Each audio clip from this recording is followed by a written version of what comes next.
Hi, my name's Steve Walker from Promise Money, and today I'm going to talk about buying property at auction. Now, you're going to see an awful lot written about the importance of understanding how an auction works, and the auction is small print, the legalities, setting yourself a budget, but that's only part of it. I think it's much more important to understand exactly what you're buying, how you're going to fund it, and what your end game is. You might be buying property at auction with the intention of living in it, or you might be buying property as an investor and you're planning to sell it and make a profit or rent it out. But the fact remains that many people contact us here at Promise after the hammer has fallen, having not really thought through the entire process.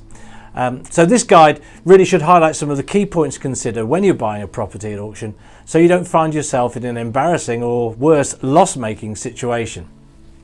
Okay, so firstly, let's remember when a property is put into auction, it's often there for a reason. A quick sale may be required, but often it's because the property is only suitable for a cash buyer.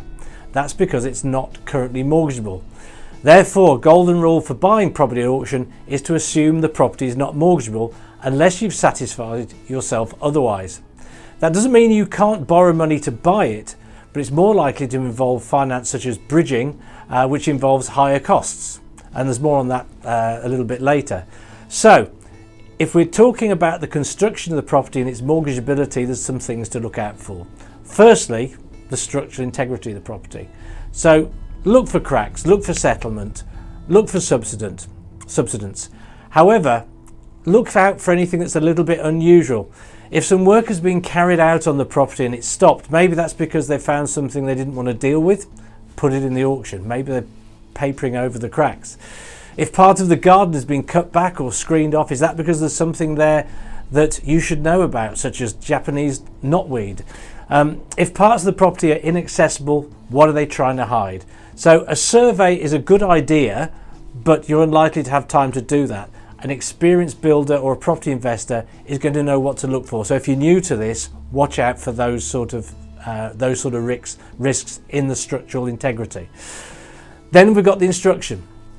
Again, if you're new to property investment, do you understand enough about the construction?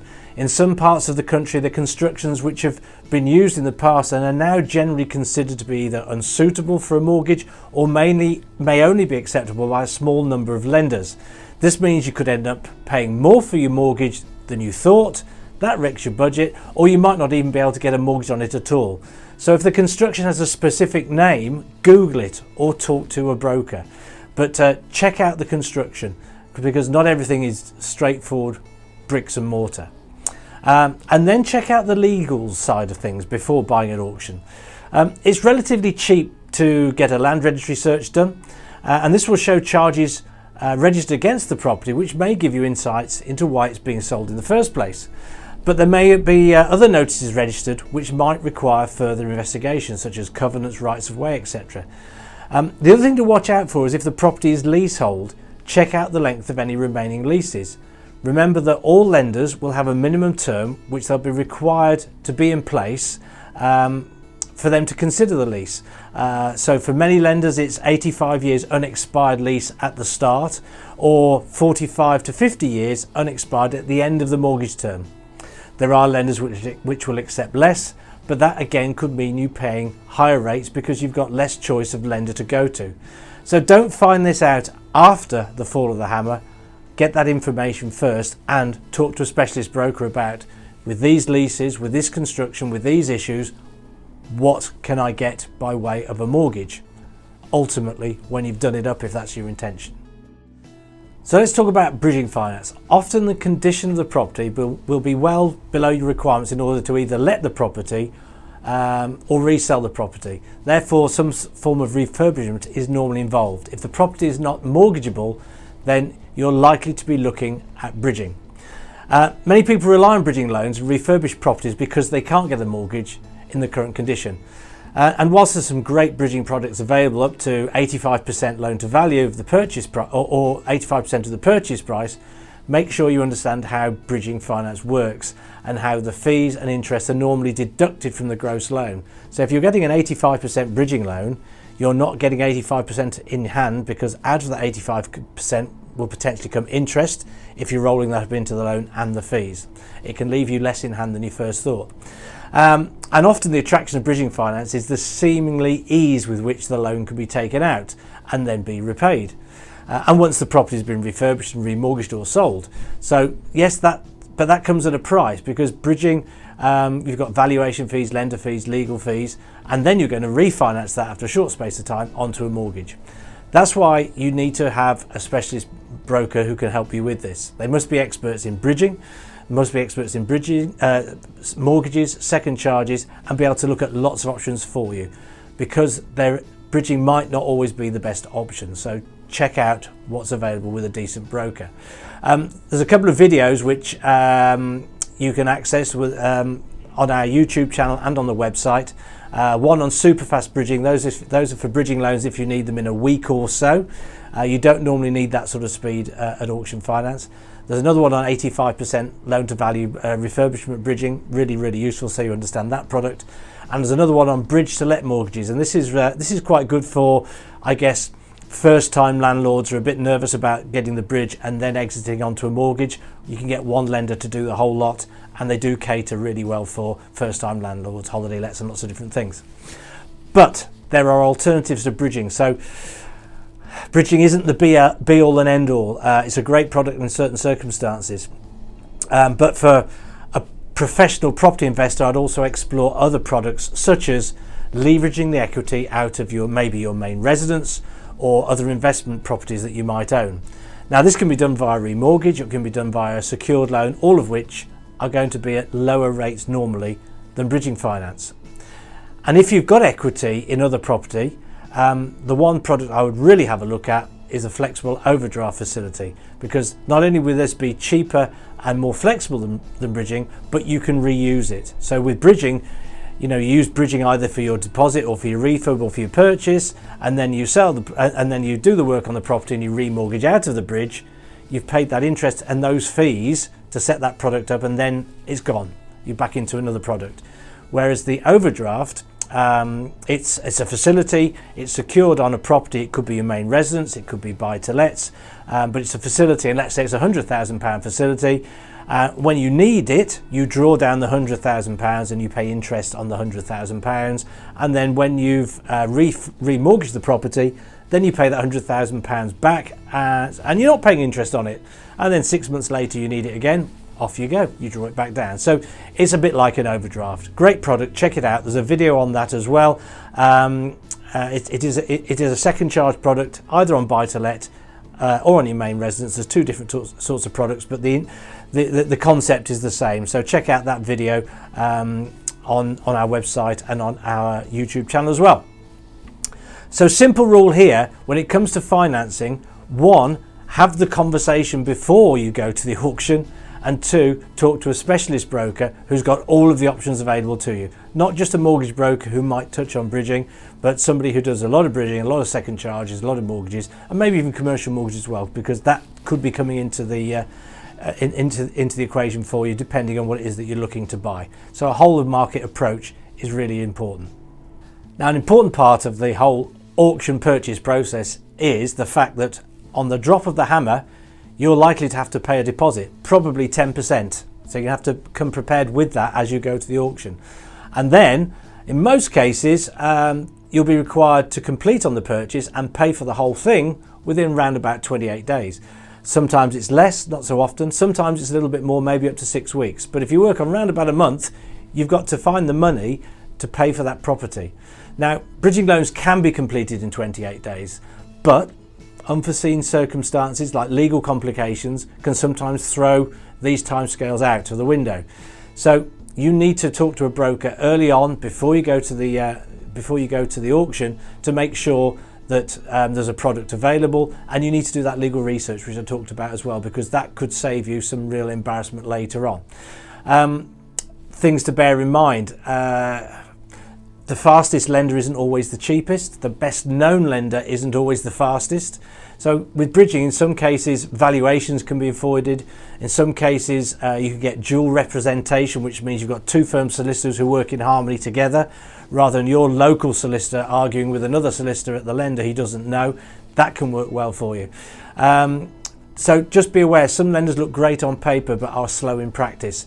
And again, that's when you talk to a broker, because the broker will know from experience which lender is going to be best for your circumstances, taking into consideration cost and speed. So it's an important consideration. Another factor, tax planning. Now, I'm not saying you've got to get into a huge tax planning scenario here, but if you're new to buying property at auction, you need to decide before you complete, which is 28 days after the auction, are you going to buy it personally? Are you going to buy it in a limited company? And what are the implications with regards to tax? And again, we publish information to help you make those decisions, but you really need to get specific guidance for you. You might want to set up an SPV or a limited company, and your accountant or a tax advisor, better than an accountant actually, a specific property tax advisor, will tell you the best way of doing that. If you get it wrong, it could cost you an awful lot of money to either change the way you've got it structured from personal to limited company, or you bought it in limited company and you want it personally, or it can cost you a lot of money down the road when you come to selling the property because you've got it wrong. If you're thinking of renting the property out, again, it can have a big impact. Tax planning, really, really important. Do not underestimate that at all. Okay, so let's look at the longer term plan now. Assume that you've purchased the property, you've got your numbers right, and you've refurbished the property. It's likely that you're either going to remortgage it or sell it, particularly if it's an investment property, obviously. Now, selling at a profit could be fairly straightforward, but if you're thinking of remortgaging the property to either live in it yourself or as a buy-to-let investment, you should be thinking about how you do this before you go to the auction. Okay, this is really important, because if you're using bridging finance at any point, the lender is going to want to know what your exit is. More importantly, you want to know what your exit is. You don't want to find you've borrowed expensive bridging finance, which has got a 12 or 18 month shelf life, and you haven't got a way out at the end, because bridging it gets very, very expensive if you run over term. So again, talk to your mortgage broker not just about the bridging finance, but what's your exit plan. And if he's a decent broker, he's going to ask you that anyway. In fact, he wouldn't even dream of recommending a bridging loan unless he knew what that exit was, and probably will plan that exit for you. So talk to your broker, don't hold back, tell them everything. What's the plan, so that he can make sure that the bridging finance and the remortgage later on, if that's the way you're going to go, is all buttoned up as well as it can be. It's not just as simple as, is there an exit? It's what's your plan as you work through this, because for example, you might be thinking of buying the property and giving it a few coats of paint and then remortgaging it and expecting the lender to work on the higher valuation, not what you paid for it, but you think it's worth more because somebody's told you, or the guide price or whatever is higher. Most lenders are going to work on the purchase price for at least 6 months after you bought it, unless you can demonstrate some significant improvements have taken place. So don't assume that just because you think it's gone up in value that a lender will agree with you. Now, that can affect the amount you can raise on your mortgage, and this in turn could leave you with reduced funds to repay the bridge or repay a family member, or just less cash for your next project.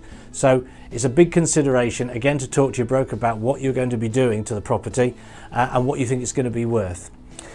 If you've carried out significant improvements like new kitchen, bathroom, rewire, and can justify the increase, it makes life a lot easier. Okay, golden rule here: the closer you go to established lending limits, both on the loan to value or time that you've owned the property or your credit history or all of those things, the less choice you will have. So talk to your broker and find out where those limits are so that you can use them to your advantage and plan accordingly. Now, when you go to the auction, I'm getting back now into the whole emotion of the day. Be prepared, have a clear plan, and remove emotion. It's very easy to get swept away in the whole event of the auction, so be very crystal clear on what you're planning to do. What are you buying and why are you buying it? What do you intend to do with the property in the short term? What's your long-term ultimate gain? And what are the costs involved in you reaching that goal? What could go wrong? What's the cost of putting it right? Have you minimized your risk? So think about all those things. You might think you've been realistic in all of your assumptions, but have you spoken to a professional broker and allowed him or her to challenge your assumptions? It's a valuable exercise because they might say, what about this, what about that? Oh, I hadn't thought about it. Have you researched the value of similar properties in the area, viewed a few maybe, asked lots of questions? And have you read a copy of the auction particulars and requested a copy of the legal pack? Often they'll do a legal pack which has got legal searches in there, and you can see those up front. Now, unless you're an expert in reading legal searches, ask your solicitor to have a look through as well and look for any hidden covenants or loopholes or problems that might be in the legal side. Because again, even if you're going for bridging, which can be very, very fast, where it can go all of a sudden go very, very slow, is if you hit a problem on the legal side with the solicitors. Have you decided how you're going to own the property, what the tax implications are? Have you decided on your maximum bid and resolved to stick to it? And are you prepared to move quickly? Have you got everything in place if your bid is successful? Okay, so you should already know the cost of financing the purchase and how you're going to do it. You should already know the cost of refurbishments and how they're going to be funded. You should know how you will achieve your end goal of owning the property, which could be potentially with a mortgage or selling it. You should have worked everything out, work your numbers, set your budget, and don't allow the excitement to take you beyond that budget. By all means, if you're buying a property because there's an emotional connection to that property, it's the house of your dreams, and you might be prepared to pay a little bit more than normal auction price, but decide that before the auction. Don't get carried away. Okay, just getting into now the small print and the auction tips. Check the auctioneer's small print. Particularly look for clauses which require you to pay fees. Very often there's a buyer's premium which you have to pay on top of the purchase price. Make sure you know what it is so you can factor it into your overall costs and how much you're going to bid. Guide price. Don't be overly influenced by that. Auctioneers set the guide price to generate interest from potential bidders. The guide price is usually on the low side, and there's an expectation for the property to sell for more than the guide price. Understand the reserve. A lot of these properties might have a reserve on them. Some do, some don't. If you don't know what a reserve is, well, that's the figure that somebody says, don't sell it unless we hit that price. And that could mean if there is a reserve in place, the only person bidding is you, and you're bidding against the auctioneer or the vendor. It's called being run up. You're being run up to get to a certain figure. So just watch out for that. There's no victory in bidding for something if you're bidding against yourself and paying over the odds. So set your limit, stick to it. Don't get run up by the auctioneer just because the vendor thinks it's going to be worth more money. And if you don't buy it, don't assume that somebody else has, because you can buy after the auction. Lots of properties failing to reach the reserve, which is quite common, you can approach the auctioneer afterwards and potentially do a deal. If the property fails to reach the reserve, it can serve as a wake-up call for the vendor. They might realise that maybe they've overpriced it, or the auctioneer may have suggested it to be overpriced. And at that point, there's an opportunity for you to negotiate maybe a little bit more than you might be going to bid, but a little bit less than the vendor was looking for. There might be a middle ground, or they might even come down to your price. But don't be afraid to approach the auctioneer afterwards. Just because he says sold to Mr. Jones doesn't mean it was sold to Mr. Jones, because Mr. Jones could have been the vendor. So don't be afraid to approach the auctioneer and find out, was it definitely sold? So there we are. That's a quick run through of things to think about when you're going to auction. And what you really need is an armoury of products available to you, so that when you get to the auction, you've got everything in place. Don't go in unarmed. Go in having thought it all through, checked out your options to finance everything, checked out your exit, checked out your costs, being confident about what you're going to sell the property for, so that you know what your profits are going to be. Auctions are really not a place to be winging it, because it can cost you a lot and cause a lot of hassle, which you really don't want. So that's me done on buying properties at auction. Hope you found this useful. If we can be of any assistance to you, do get in touch. All of the products that you need we have, so do get in touch and look forward to hearing from you. Thanks a lot. Bye bye.